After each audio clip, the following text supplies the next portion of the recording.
Fake news, un mot nouveau qui a envahi notre quotidien et concerne désormais tous les domaines, de la politique aux faits divers, en passant par la santé. Les motivations de ceux qui les fabriquent sont multiples. Influencer l'opinion, changer le cours d'une élection. Ce ne sont plus des journalistes, ce sont des organes d'influence. Ou tout simplement gagner de l'argent.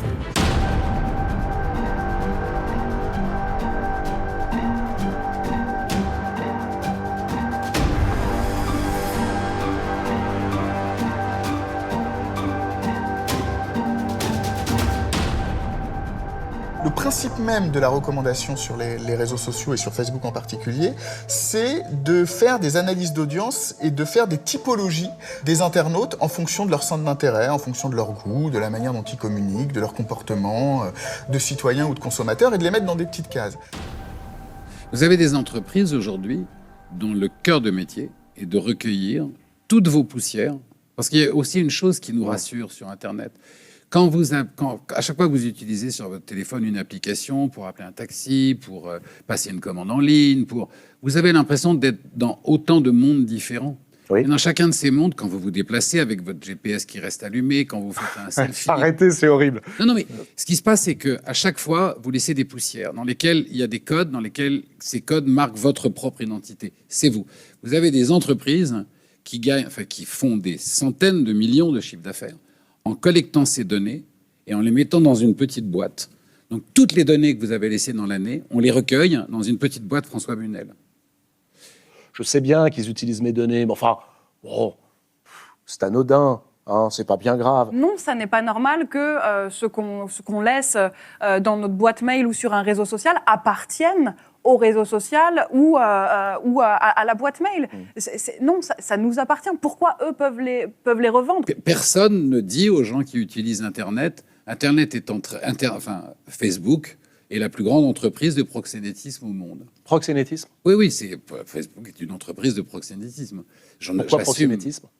Parce qu'à partir du moment où vous volez à leur insu les données les plus personnelles des individus, à partir du moment où vous agglomérez ces données avec un algorithme, et que cette agglomération de données vous permet de profiler la personne, de déterminer de façon extrêmement précise comment vous allez pouvoir manipuler ses désirs, ses envies, ses colères, et à partir du moment où vous revendez ces données à des entreprises commerciales dont l'objet est la manipulation politique, si ça, c'est pas du proxénétisme aggravé, ça veut dire qu'on fait une dissociation totale et que finalement, seuls nos corps comptent et nos âmes et nos esprits n'ont aucune valeur. Les données individuelles sont l'or noir du 21e siècle, un marché de 3 trilliards de dollars Oui.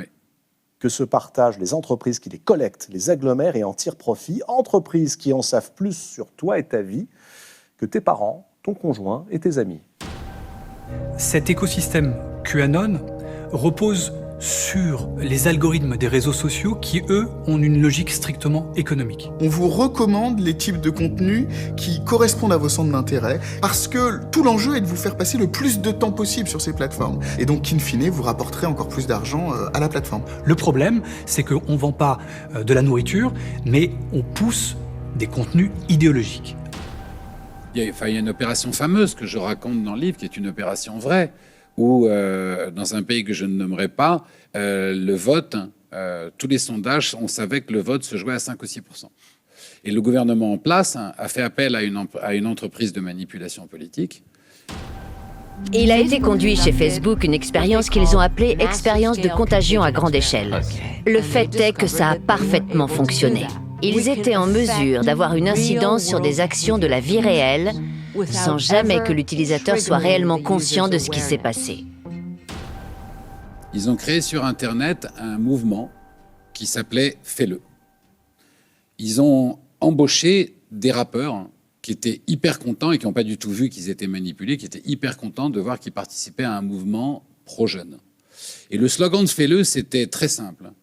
Les politiciens sont pourris. Si tu veux vraiment faire gagner la démocratie, manifeste ton refus, fais-le, ne vote pas.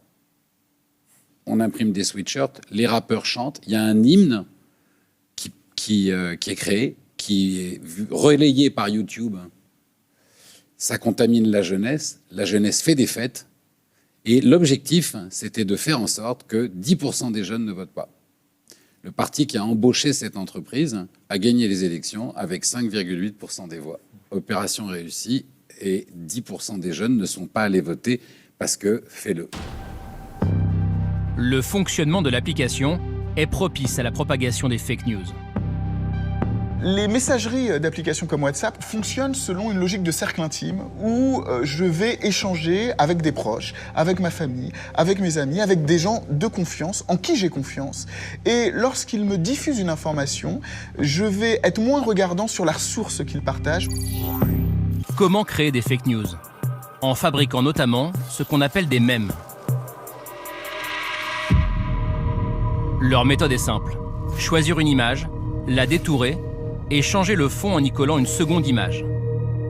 L'objectif, détourner le sens de la photo en y accolant une légende pour ensuite la diffuser sur les réseaux sociaux.